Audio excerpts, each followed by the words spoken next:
Yo, yo, yo, it's me, Rico. And the man. And we are together here at the Garden State Distillery for Pete's 40th birthday, even though I'm pretty sure we celebrated that like a month ago, but here we are. I'm pretty much 41 at this point, but we're together in person, Yes. And that's all that matters. So, Pete, did you know I was coming tonight? I had no idea. In fact, I thought you were a rude customer coming back from the bathroom, pushing me aggressively. But lo and behold, it was you, Robert Traeger. And then you were even more disappointed. And I was like, fuck. You're like, God damn it. Now I have to make time for this asshole? Yeah. But we'll talk all about that on our next episode of Rico and the Man. You're listening to Rico and the Man. You could kiss my ass. With Rob Traegler and Peter Martino. That was a pretty good intro, considering that was the end of the night, and we were pretty drunk at that point, but that sounded pretty smooth. I thought we did a good job. Yeah, one and done. One and done. A couple weeks ago, you had a party for your 40th birthday, and your lovely wife secretly invited me to show up. Keep my wife's name out of your fucking mouth. Yes, you surprised me for sure, because I was not expecting that at all. But you know what? I wouldn't put something like that past you at all, because you're that type of person that would just book a trip across country on a whim like that. And that goes to show what a good friend you are. Well, listen, I wouldn't do it for just anybody. I do have to call you out on something, though. Oh, something boy. I have something that I took umbrage with. Oh, boy. Oh, here we go. What? Earlier in the night, we were taking a group picture, and I turned to you. I forgot who was taking the picture, but I turned to you and I said, "Make sure you get in this one." And And? lo and behold, you start shifting away, like away out of the picture. And I turned to make sure that you were in the picture, and you weren't anywhere to be seen. And I told finally, you I'm a fat ninja. No. So I forgot someone said, "No, I think he wants you in the picture." And then you're like, "Oh, I thought you said get out." Now, Yeah, you it was a don't joke. need- It's called a joke. Oh, okay. All right. I thought you were actually serious, that you misunderstood me and thought I said get out. So shouldn't I be the one having beef with you? No, because you've known me for 20 years. And if you did really think I said get out, do you really think I would say something like that to you? Yes, I do. So this fucking... it drives me nuts. This Ezra Miller guy. Oh my God, what the fuck's going on with him? A fucking clown. And I've never liked him. The minute I saw him as the Flash, I didn't like him. I didn't like him as the Flash in Justice League or any of that stuff. He's always bugged me. He's always bugged me since he was around, what was that movie he was in when he was really young? I forget. Doesn't matter. He was in Trainwreck. Trainwreck with Amy Schumer. But he was in something else, but I don't even care. All I know is he's a fucking wackadoo, and he just keeps getting in trouble for beating up people. At karaoke bars. What's funny about that is it was like a block away from where I was staying in Hilo on the Big Island. Get out, Yeah. really? Yeah, so I was like, hey, I was just there. First of all, I don't get the love affair with him. I don't know why he gets so much work. And now Warner Brothers is, freaking out, trying to figure out what the hell they're going to do with their Flash property. And it's almost like I always saw it coming for this guy.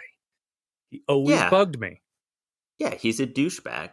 Plain and simple. And he's fucking ruining the only good thing he has, which is the Flash role. Mm-hmm. And Michael Keaton's supposed to be with him. I feel bad for Michael Keaton. Come on. That's like putting Mother Teresa with Hitler. Okay. I heard Mother Teresa was kind of an asshole, too. I actually did hear that, too. But he's a giant douchebag. He's a douchebag. I never got the whole fascination with him as well. I think there could have been so many better people to play the Flash than him. Well, I bet it was a package deal because he's in all those stupid Fantastic Beasts movies. Oh, is he? And that's Warner Brothers, so he probably had something going on and got to play the Flash through that. I don't know. We don't do our research here on Rico and the Man. We just talk about what we read headlines of. Yeah, our research director, Frederick Slack, is out sick today. What was that about? I don't know. You tell us. That's him calling up people to find out more information. The Chris Rock punch slap at the Oscars. What was that about? It doesn't go into any question. Yeah, I was just gonna say. It doesn't go into any more detail than that. You know who I think of, a celebrity that I feel is playing the very good balance game, is Dolly Parton. If you think about it. Oh yeah, always has. Because she has all the, got all the Southerners in her back pocket, got the literally. country folk, yep. And she has all the gays and the liberals and everyone else. Hell, I love her. I love Dolly Parton, and she's like one of the greatest of all time as far as celebrity goes. She's never had a scandal. Hell yeah. She literally turned down the Rock and Roll Hall of Fame, which is just baller status. Yep. Whatever that means. Baller status. Boober status in her case. Whoa! There you go. We had to get a boob joke in there somewhere. But I read somewhere on Twitter that someone wrote Dolly Parton is vying for Betty White vibes right now. She don't need them. She don't need them. Since Betty White is not here anymore, she's kind of like taking over her place. I watched on PBS. This is how I know I'm old. We're getting ready to go somewhere, and I was supposed to get in the shower, and then on PBS they had like a Kenny Rogers special, which was like one of the last, I don't know if you saw it or not, one of the last like concerts that he did before he died. And he had all these, celebrities come on, and the last person to come on was Dolly Parton. So they kept teasing it. And PBS, they have like those hour-long commercials in between their programs to try to get money. I was like waiting the whole time because I just wanted to see the two of them sing together. And finally, they came out, and they were great. I still need to see when that concert was filmed, but they're fantastic together. Yeah, they did a lot of great duets together. I liked Kenny Rogers too, just like I liked Dolly Parton. I was like a closet fan. Hell yeah. And he still sounded pretty, I mean, you could tell he was definitely older in the special, but he still sounded pretty good. Another thing we're not going to get back now that Kenny's gone. Yep, Kenny's gone. How old was he? I forget how old he was when he died, but he was up there, right? I think he was 80. Exactly. He was 80 and his face was 23. Yeah. Well, that's like the whole Bruce Willis thing, too. I mean, not that he's dead, but it's like another one of those celebrities that we grew up with, and it's not going to be the same now. Yeah, aphasia, which just fucks with you cognitively. And now I'm like, maybe he wasn't such an asshole. He just didn't know what the fuck was going on. That's true, too. Like, they never said how long they think that he had this for. And I love the Die Hard movies. But if you think about that title, Die Hard. Die Harder. Die Harder. Die Hard with a Vengeance. Die with the heart on. Trivia question for you. Yes. Who had first rights to that character? Frank Sinatra. Very good. Yes. Very good. You win the prize. What's my prize? Martino Villas in Ocean, New Jersey. Complete with 2 crying kids and a nagging wife. You'll love it. But that is true about Sinatra, which is the most hilarious thing in the world. I thought you were going to be like, well, that is true about your family. Yeah, isn't that crazy, though? And he was, that came out in 88, so he was 73, maybe? Can you imagine him in the wife beater running around like... Yeah, I know. Well, I'm sure if he was like in it... you just got fucked on national television, Dwayne. Dean Martin and fucking shit would be in it, and like they'd be playing pool for half the movie and be like, "What is this?" With Sammy Davis Jr. as Hans. It'd be like, "Shoot the glass, baby." That is my Sammy Davis Jr. impression. Thank you, ladies. Look out, Billy Crystal. There's a new white man impersonating a black man in town. Exactly. I want to see that movie now. I want to see a Rat Pack Die Hard. Don Rickles as in a long blonde wig. As Carl. Yeah. I don't want neutral. I want dead. Ya hockey puck. You know, we were so busy last week talking about the Will Smith slap that we didn't get to talk about anything else. There's a lot more out there than just a slap. I finally got to see West Side Story. I don't know about you. When you're a jet all the way. Ah, so you liked it. Well, let's not get crazy. I mean, my original thoughts on the original, I was never a big fan of the show West Side Story. The Broadway show, the movie, I actually, for the big reason of being, I didn't really like any of the songs. And there's musicals I love. But right. It's a very weird thing, West Side Story. Half the songs, it's like amelodic and things are just like big crashes and bangs and trumpets and then someone like talking through a song. Yeah, it's very jazzy and not a lot of fun songs. Let's just put it that way. Yeah, and so when there are a song here or there that is a full-blown song, it was always weird to me, at least in the movies, where all of a sudden someone would be breaking out into song. And I've always thought about movie musicals. I always thought it was a weird combination, and most of them aren't done very well. And I thought this was no exception. Yeah. In the set, and listen, Spielberg, and listen, the movie's beautiful. It's beautifully shot. It's beautifully acted. And when I say beautifully acted, like, I think more the females are really breakout stars in this movie. Yes, I agree. I've never been a fan of Ansel Elgort, and I'm not a fan of him in this movie as the lead. Yeah, he's not going to change your mind on this movie. I didn't get upset when he got shot, you know? It was just like, okay, bye. You're like, way to go, Bernardo! Always been a big Bernardo fan since day one. But I didn't buy into their love story, and I think it was a lot because of him. Yeah. I didn't buy the fact that he was falling for this girl the way he did. And the fact that the musical numbers push the plot along, I think that gets lost in the narrative, and it was very clunky to me in that respect. Mm-hmm. You know, it's cartoony as fuck because it's a musical. I get that.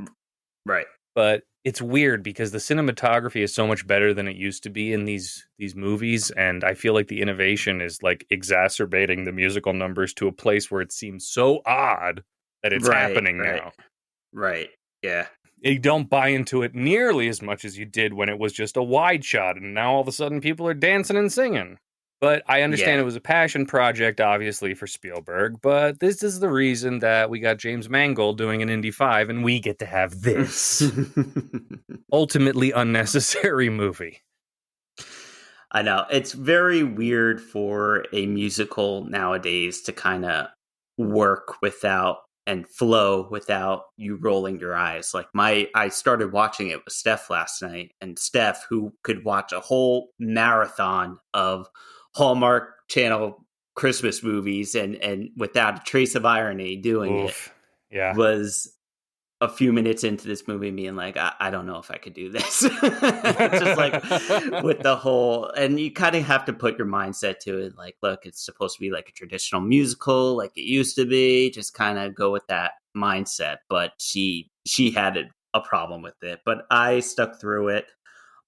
It's not so much the singing for me. I think it's more the dancing, especially in this West Side Story, with this ballet style mock fighting dancing. And it goes with the whole, they did in the original West Side Story and they did in the Broadway show, I'm sure. But you're certainly not intimidated by either gang. No, it was very distracting. In fact, then when someone finally does get stabbed, you're like, oh my God. Yeah. Visually, I thought it looked great. It's colorful. There's a lot of great shots in there. It really pops. But yet the story is still the same. There's nothing much different. Like I thought they were going to put a little bit more of a twist on it, maybe take out some musical numbers and maybe get rid of a few of those. Yeah, like I'm really surprised they pretty much kept, I think, all the music that was in the Broadway show, and I thought they were going to maybe trim a little bit here and there, but they stuck with it. I did think it was odd when the most dramatic scene when Riff and Maria's brother both die, and then from that scene they transition to "I Feel Pretty" with Maria. I was like, I don't know if that was like how it was in the Broadway show, but I don't remember it being like that in the original movie. So I thought that was kind of an odd transition. There's a lot of odd transitions in the movie.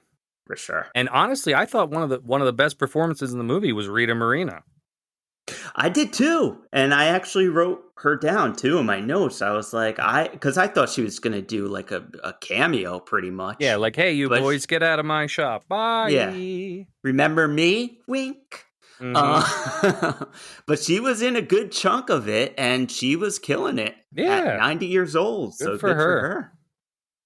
But you're right. I think the women had all the great performances, and Ariana DeBose, I think, was she's the standout. Great. She was awesome. She was great. She's one of those actresses that, you know how there's like certain actresses in certain movies or actors that everyone gravitates towards, and whenever they're in a scene, they like really, they belong there. All eyes are focused on them. Yeah, that was her in this movie. I think absolutely, and she did a great job. Yeah, great job. But, I mean, it was fine. It was the West Side Story. There's nothing really groundbreaking with this new movie besides some cool shots. And on the Frederick Slack scale, I give it 2 woes and a half a bingo. Whoa, bingo. All right, I'll do a different one. On the Frederick Slack scale, I give it 2 what was that about and 1 woe. What was that about? What was that about? Whoa! This rating scale makes no sense. I tune in to Rico and the Man every week to find out what movies I want to be watching.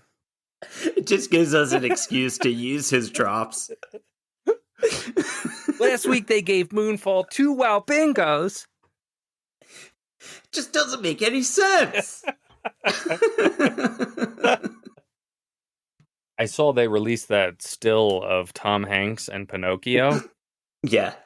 What do you think? I want to know your thoughts on that. All right. Well, I have to say, on initial look at it, I actually didn't think he looked that bad, Tom Hanks. Mm-hmm. But a very big but. We haven't heard him speak yet, so I don't know if he's going to do this fake Italian accent or how they're going to angle it exactly. Right. He could be like Victor Navorsky. Yeah. So, but I actually didn't think he looked that bad. Like when I first heard that they casted him as Geppetto, I was like, really? I mean, I like Hanks and everything, but they couldn't like actually cast an older, Right. It doesn't need to be Hanks all the time. Right. But he didn't look that bad. But the thing I was really happy about when I saw that picture. Let me guess. Go ahead. Let me see if I can guess what's in your brain. Go ahead. You love that Pinocchio looked just like the one from the original. Yes, absolutely. I knew it. Damn, I'm good. Absolutely. I was so happy that he looked like Pinocchio. That was my thing too. I'm happy that they didn't try to update him, make him more contemporary looking, like giving him, Vans or or a nose piercing or something like that. So I'm happy that he looks like the animated version. An emo haircut? Yeah, exactly. I don't want to be a real boy. I want to be a real woman. Whoa. Mamma mia. Is that Snyder? Oh my god. Sounds like the Joker. I was just going to say he's next up to be the Joker. Oh my god. Yeah, that was from our last session. Now I have Paul laughing drops. Oh my god. I know that I know this is a while ago now, but William Hurt kind of died and then like no one talked about it. I know. Many people when they die, all these stories come out that are less than less than favorable. Yeah, he definitely wasn't getting the Betty White treatment. He wasn't getting the accolades that Betty White got, that's for sure. No, William hurt a lot of people, apparently. I was never a huge fan of his. I don't know if anyone was. Yeah. But especially after that whole story came out with Marlee Matlin. Yeah, it sounded like he was kind of a dick. That especially put a bad taste in my mouth. But there is some memory I have of him. And in high school, I took a TV production class. And one of the movies they showed us to kind of show us how things work in the television business and how fast paced it is and crazy, and kind of give us a sense of what it's like was Broadcast News with Holly Hunter. So that's the movie that I most associate him with. My earliest memory of William Hurt is actually the movie Body Heat with Kathleen Turner and him. I never saw that. It's on HBO Max. Seductive? It is. It's actually like they have sex the whole movie. And that was like a VHS movie that I'd sneak and watch because that was the closest thing to porn that you could have access to back in the day. Your mom's like, Rob, what are you watching in there? You're like, Who Framed Roger Rabbit? No, she hears a bunch of fucking sex sounds. She's like, are you watching Who Framed Roger Rabbit again? I mean, Kathleen Turner was in both, so there you go. You could have passed it. And sexy as fucking both. Yep. Sexy AF, as the kids would say. Have you watched Peaky Blinders or no? I tried to get into it when it first came out. My God, that was 10 years ago? Yeah, it's been a while. And I like it. I like that whole time period. I like that set in a different, era, that it's not like a courtroom or a fire department that a lot of these or a hospital that a lot of these dramas are set in. Right. And it's a good show, but I wouldn't put it up there with Breaking Bad or The Sopranos though, as far as like all-time great show. I mean, I'm not done with it yet either, but I definitely like all the actors involved. Cillian Murphy is great in it. Isn't Sam Neill in that? Sam Neill was in, yes, the beginning. Oh, jeez. How do you always do this to me on this show? I do it. Yeah. What about fucking Steve Carell? Well, that's different. Is it? No, Al Pacino on Hunters, now Sam Neill. You could just say, yeah, he's in it. You're like, yeah, nope, he was in it. What? I didn't say anything. He could come back. Yeah, okay. He could come back. I don't know what I can fit in these days because at night I'm too out of it. I need to go like in the bedroom and watch like The Secrets of Playboy on A&E where I can tune half of it out. By the way, if you should watch that show. Holy shit. How's that? Does it seem like legit or does it seem like very gossipy and No, it's legit. They interviewed all the players, all the real people, and it's really sad, and it's exactly what you thought it was. It's gross, disgusting, horrible behavior by all involved, which is something I don't like about cable documentaries. They have to tease every 5 to 6 minutes before a commercial. And, when you're watching it streaming, it's just, there's no commercials, but every 5 to 6 minutes, it was like, but that was just the beginning. Yeah. Black for 2 seconds, and then we're back. I think there should be an entire post-production department for people who don't have commercials and just glue all that shit together, because I don't need a teaser every 5 minutes just to hear on minute 6 what they were talking about. Oh, yeah. I know. And they tease it forever, just the tip too. of the iceberg. Oh, no! What the fuck? Got a duck there? This episode in Smell-O-Vision. Did you see that Brad Pitt's company is trying to do a Beetlejuice 2 with Michael Keaton and Winona Ryder? What the fuck is that about? Like I could just see like the offices of Brad Pitt, and everyone's like, "Shh, he's coming in." He's like, "I've been thinking a lot about this. There's really one property that I want to do a sequel to." And then, people say, "Well, Legends in the Fall, fucking Mr. and Mrs. Smith, Beetlejuice." I like the build up, like the music starts when he's starting to explain what he wants to do. Like, I know the next project that I want to work on. Dun-dun. And it's a sequel. Dun-dun. Dun-dun.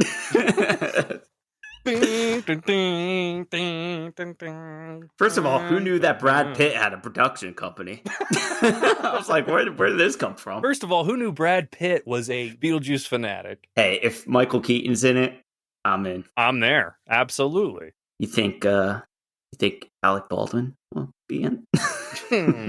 Probably not Alec Baldwin, probably not Gina Davis. It'll probably just be like Winona Ryder, and he'll be like, Sandworm didn't kill me. Winona Ryder's kids. There you go. There you go. You ever hear the legend of Beetlegeist? Whoa. Old house and shit. It'll be Ghostbusters Afterlife all over again. Isn't Beetlejuice one word, though? Not two? Idiot. Jesus Christ. The highlight of this show, ladies and gentlemen. Yeah, it's one word. When did I say it was two words? In the rundown. I'm looking at it right now with my two eyes. The rundown. But again, I mean, they're announcing all these projects. Yeah, they're announcing all these projects. Like, when's it? If it's going to happen, when's it coming out? Stop announcing, start making. Okay. Yeah. There's all these other movies too that aren't coming out. They're just like sitting on a shelf somewhere. Like, there's a Top Gun 2 that's been done for like 5 years. Why don't you just put it out? That property is not that popular. You know what I mean? Like, how many people are going to go see it in the theater in the first place? Yeah, the longer they wait, they're going to lose their thunder with it. Yeah. And it's just going to be like, oh, didn't that come out already? Yeah, I feel like that trailer came out like 5 years ago. Yeah, and there's nothing remarkable about that trailer. We never got around to talking about the Obi-Wan trailer. That's like our bread and butter on this show. I know. That is our bread and butter. That and Indiana Jones. Star Wars is our bread, and Indy is our butter. And you texted me that the music alone is worth watching the show for. And I agree 1,000,000% because it took you right back to that post-prequel era where the John Williams music was the best thing about the prequels. And you would still know all the music. So that was a good move on their part. They didn't go all Mandalorian with like, wee, wee, wee, or something weird. Absolutely. That, and we're so used to hearing the Luke theme in everything Star Wars now that... Yep. So it was nice to hear something different. It was very refreshing. Yeah, and it's a good trailer. Not a great trailer. No, but definitely got you excited, right? Oh, yeah, absolutely. And of course, you go online and everybody and their fucking brother is bitching about the trailer. Everyone's this Inquisitor doesn't look like the one from the Clone Wars Rebel series. His head's too small. God. Look what they've done to... And it's like, listen, guys, not all of us watch all of it. Yeah. Not all watch of us frame by frame. know the nuances of the Clone Wars TV series that at one point was like just on like Cartoon Network. Right. Wasn't accessible like it is now. And I'm not going back and watching all that shit. I don't need to know the history between Cad Bane and Boba Fett. I just was like, okay, this guy's got a cool voice. Well, that's what I like about the Star Wars series is that it reaches a wider audience. Like Steph doesn't know the previous movies or all the other shit Star Wars stuff that came out, but she loves the series. You don't have to, the way they're doing them. Neither do the kids, yeah. And so my wife the same way. She loved Mandalorian and Book of Boba Fett, and she's all in for Obi-Wan, and I'm like, nice. Right. It's a broader audience that they're reaching, and I think that's great. And I'll never be that guy who sits there and is like, okay, so that guy, he was in Empire Strikes Back in scene 4 in the background, and his jacket is changed a little bit. Like I'm like either go with it or don't. I never want to be that guy. I'm picturing you whispering to yourself to explain it, but not being annoying. Just to me. Just to me. See that guy over there? He was in. My eyes are rolling in the back of my head. And she's like, "What? Are you talking to yourself?" You're like, "No, no, not at all." In the original pre-special edition, the Cloud City had a lot more walls. And what do you think about Uncle Owen back? Yeah, it's great. That's great too. And I just read recently that the reason this had taken so long is because the original villain in this was going to be Darth Maul again, and which is a storyline they played out in the animated series. You know, he came back, and Obi-Wan eventually killed him again. But it was actually Dave Filoni who said, no, it should be Vader still. And I think it's brilliant, honestly, because I'd much rather see that. Yeah, and I'm happy they didn't show Vader at all in this trailer. Kind of left a little bit of mystery and anticipation. Well, and it opens the door for so many possibilities. Like, I'm like, how would Obi-Wan even know that weird machine man is Anakin Skywalker at first? You know, how is he going to find that out? Right. There's a lot of cool shit they can play with in that time. That timeline. Yeah, if you think about it. So, well, who knew the whole stealing the Death Star plans would make a great movie? Would make a great whole movie. You know what I mean? So there's definitely things to explore, and if it's done right and done well, then we all win. Yeah, if it's done completely the opposite of the rise of Skywalker, it'll be great. It'll be great. Now, why was Darth Maul's lightsaber in this, though? Do you know any? That's not Darth Maul's lightsaber. That actually is, and this is the little I know, but that guy who's like, where is he? That's what they call a Sith Inquisitor. They're the guys who go out to find like the remaining Jedi, and they have their own spinning lightsabers that they can actually fly with. So we'll see if they do any of the flying, but yeah.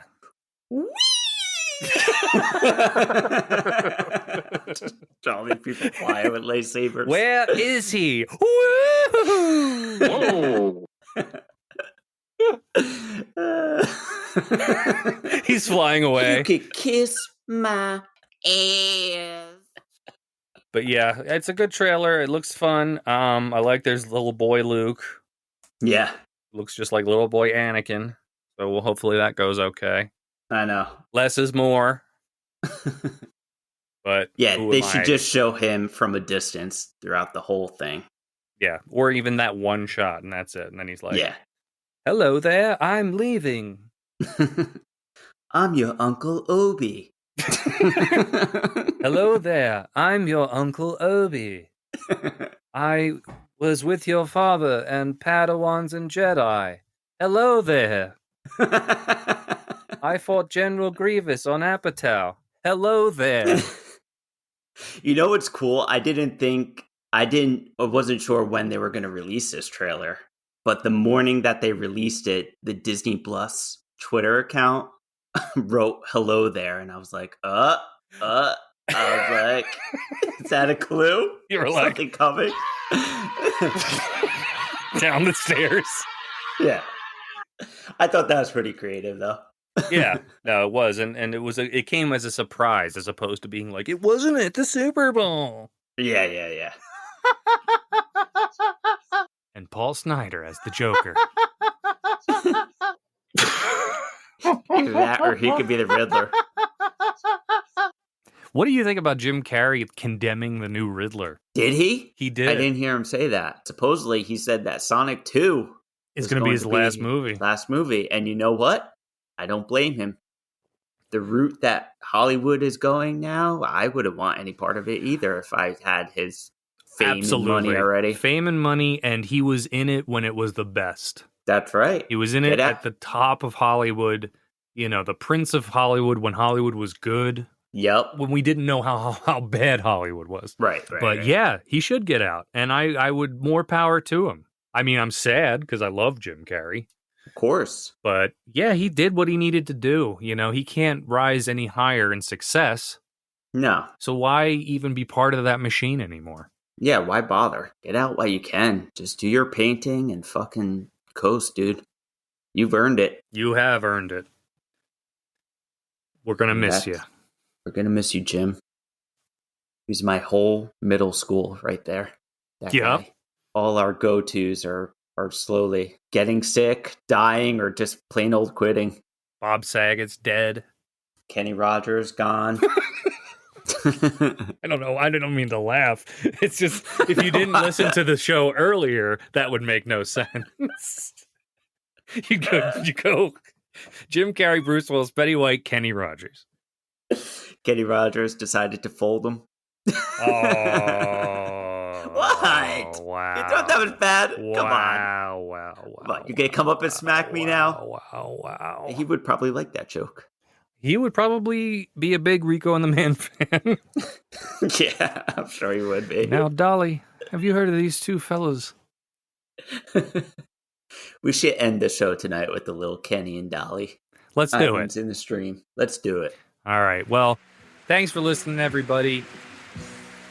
And we'll see you next time. Bye-bye.